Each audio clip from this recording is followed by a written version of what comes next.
धर्मो रक्षति रक्षिता, यतो धर्मस्ततो जयः। धर्म का आचरण करो, धर्म की रक्षा करो, धर्म तुम्हारी रक्षा करेगा।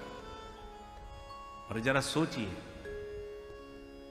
जिसके 5 पुत्रों की हत्या हुई हो और वो हत्यारा सामने आकर के खड़ा हो, और जिनकी हत्या हुई हो वो बच्चे 5 सामने पड़े हों, उस समय उस हत्यारे को देखकर मां की मनस्थिति क्या बनेगी? कल्पना कीजिए।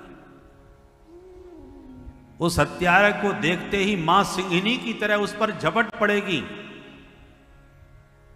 परंतु धन्य है द्रौपदी का धैर्य और धर्म की निष्ठा कि वो हत्यारा पकड़ा गया, सामने आके बंधक बना खड़ा है, जो चाहे उसे दंड दे सकती है। अर्जुन पूछ रहे हैं बताओ क्या दंड देना है, परंतु द्रौपदी को द्वेष नहीं, घृणा नहीं, बल्कि अपने धर्म का ज्ञान है। ये ब्राह्मण देवता है, गुरु जी का बेटा है, पहले प्रणाम करना मेरा धर्म बनता है। इसलिए गुरुपुत्र मान के पहले प्रणाम किया, और फिर केवल प्रणाम ही नहीं किया, अर्जुन से निवेदन किया, मुच्यता मुच्यता मेष ब्राह्मणो नितराम गुरु। महाराज सबसे पहले तो एस मुच्यता, इन्हें आप छोड़ दीजिए। अरे ब्राह्मण, उसमें भी गुरु जी का बेटा, और उसे तुमने बांध के पटक रखा है। ये हमारा धर्म नहीं। ब्राह्मणों की पूजा करना, गुरुपुत्र का आदर करना हमारा धर्म है। द्रौपदी ने प्रार्थना करी, इन्हें छोड़ दो।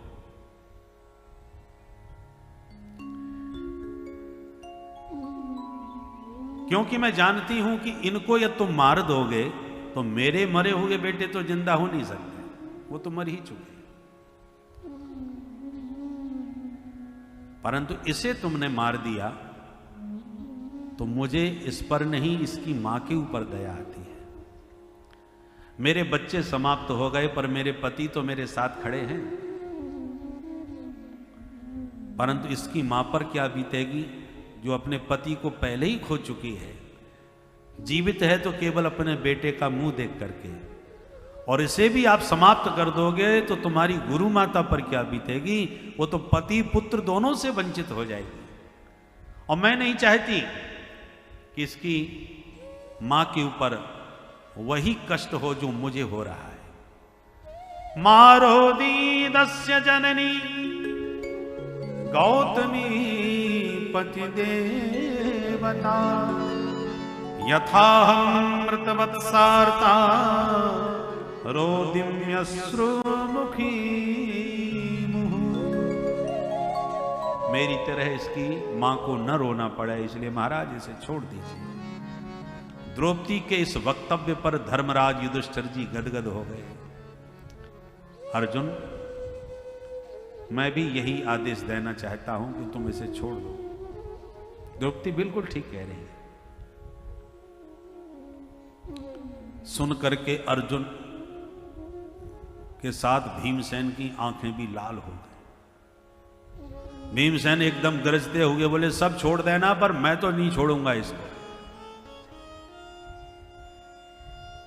अर्जुन बोले मैं भी प्रतिज्ञाबद्ध हूं, प्रण कर चुका हूं, इसलिए मैं छोड़ने वाला नहीं। अब समस्या खड़ी हो गई। द्रौपदी और युधिष्ठिर चाहते हैं कि कैसा भी बुरा भला सही, पर हमारे गुरुजी का बेटा है, छोड़ दो। परंतु भीमसेन क्रोध में भरे हुए हैं और अर्जुन प्रतिज्ञाबद्ध होकर के खड़े हैं। वो नहीं चाहते कि छोड़ा जाए। अर्जुन फंस गए दुविधा में। द्वारकानाथ की ओर इशारा किया, प्रभु अब आप ही आज्ञा दो, मैं क्या करूं, मार दूं या छोड़ दूं। भगवान बोले जब तुमने इसको बंदी बनाया था तभी हमने कह दिया था यही निपटा दो, और तुमने हमारी बात पर ध्यान नहीं दिया। अब मामला फंस गया। आतताई जब जहां मिले मतलब की बात पूछ के वहीं निपटा दो, किस्सा खत्म। और पकड़ के ले आए जेल खाने में तो फिर तो कानून विधि के अनुसार ही चलना पड़ेगा। फिर जब चाहें तब नहीं टपका सकते।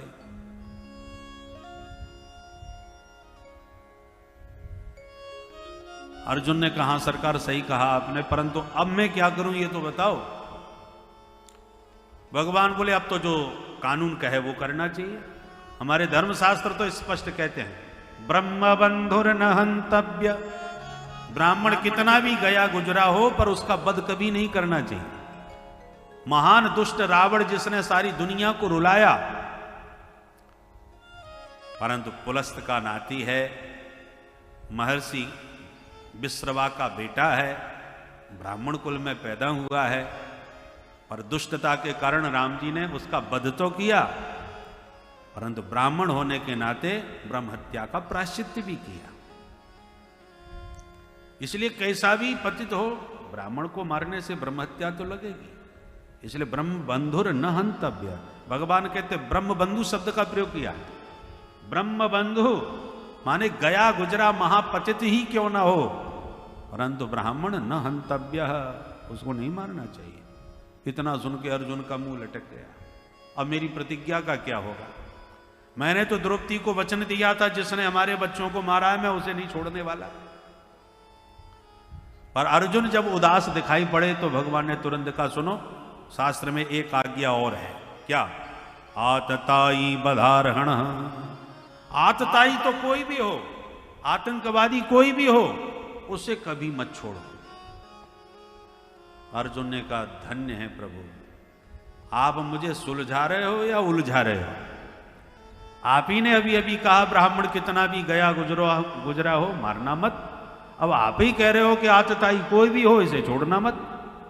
तो ये तो ब्राह्मण भी है और आतताई भी है। आतताई किसे कहते हैं? अग्निदो गर्दश्चैव शस्त्र पाणिर्धरापः क्षेत्रदारापहरता च सडेते यातताय न। किसी के घर में आग लगा दे, किसी को जहर खिला दे, हाथ में अस्त्र लेकर के मारने को खड़ा हो, हमारी जमीन जायदाद जिसने लूट ली हो, हमारी पत्नी पुत्र आदि का हरण कर लिया हो, ये लोग आतताई कहलाते हैं। इनको मारने में कोई दोष नहीं है। इसलिए आतताई बधारहण, इनका वध ही अभीष्ट है। अर्जुन ने कहा आपकी टेढ़ी मेढ़ी बातें हमारी तो समझ में नहीं आ रही, आप सीधी सीधी बात करो, मारूं या छोड़ूं? भगवान बोले जो कानून है वो हमने सुना दिया, अब करना क्या है वो तुम अपने विवेक से करो, जो सही लगता हो वो करो। अर्जुन गीता का ज्ञान लिए बैठे हैं, तुरंत गोविंद की भाषा समझ गए। चेला सच्चा वही है जो गुरु जी के अभिप्राय को ठीक से समझे। परिणाम यह हुआ, अर्जुन प्रभु का भाव समझ गए कि मारना कोई गला काटने से ही नहीं होता। माननीय प्रतिष्ठित व्यक्ति का भरे समाज में घोर अपमान हो जाए तो जीते जी ही वो मर जाए, श्वास लेता हुआ मुर्दे के समान हो जाता है, मरे हुए का।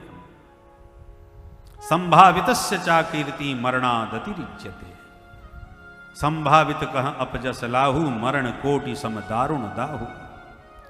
अर्जुन ने तुरंत अश्वत्थामा के सिर से चमकती मणि को निकाल लिया और धक्का मार के शिविर से भगा दिया।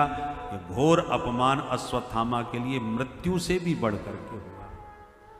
अरे मरने की पीड़ा जीवन में एक बार भोगनी पड़ती है, पर अपमानित व्यक्ति जीवन भर उस अपमान का स्मरण करके करोड़ों करोड़ों की मौत मरता है, करोड़ों बार मरता है।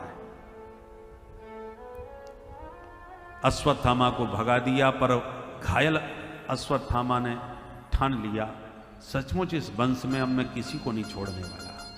वैसे अब कोई बचा भी नहीं है, पांडवों के 5 पुत्र मारे गए, परंतु एक इनकी वंश बेल को बढ़ाने वाला बचा है। और अभिमन्यु तो मारा गया, पर अभिमन्यु की पत्नी उत्तरा का गर्भ से जो बालक जन्म लेगा वो इनकी वंश बेल को बढ़ाएगा, और वो समाप्त हुआ तो संपूर्ण वंश समाप्त हो जाएगा। ऐसा विचार बना करके अश्वत्थामा ने उस गर्भगत शिशु को मारने के लिए ब्रह्मास्त्र का प्रयोग कर दिया। और इधर भगवान पांडवों से विदाई मांग रहे थे घर जाने की कि भैया वह आप अपना घर संभालो, हम चले अपने घर।